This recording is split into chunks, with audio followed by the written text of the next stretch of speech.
have a Dewalt DW703 miter saw that I have owned for 20 years. It still works, but I got careless one day throwing it in the back of my truck and it totally broke the handle.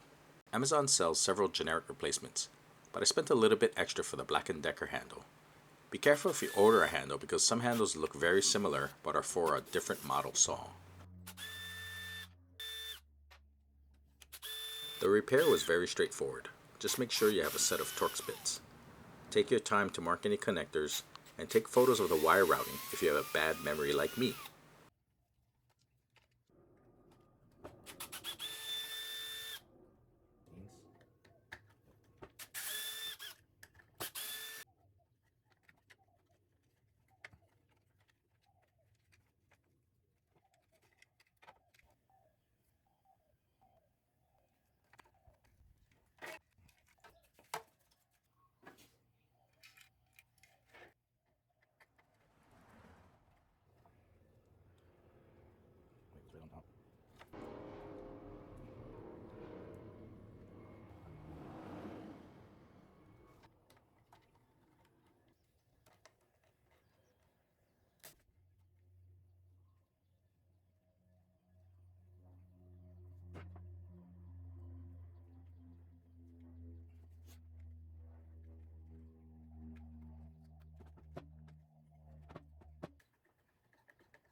Lastly, remember to always lift the saw with a black handle only.